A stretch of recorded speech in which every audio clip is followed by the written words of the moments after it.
Friends, Prachi रेसिपीमध्ये तुमचं स्वागत आहे। आज आपण पाहणार आहोत लसूण चटणी। चला तर पाहूया।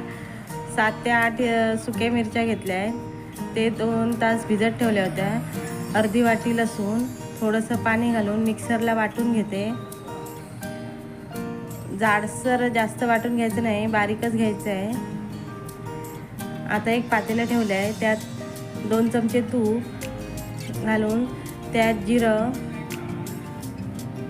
आणि मिक्सरला लावलेली चटणी घालून मी ढवळून घेते।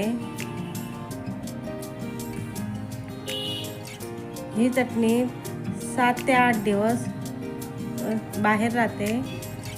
आता त्यात मीठ घालून पुन्हा एकदा ढवळून घेणार आहे।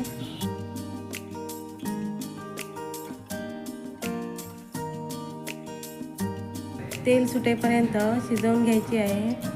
आता त्यात एका लिंबाचा रस घालून मिक्स करून घेते। तुम्हाला प्राची रेसिपी हा चॅनल आवडला असेल तर सबस्क्राईब करा, लाईक करा, कमेंट्स करायला विसरू नका।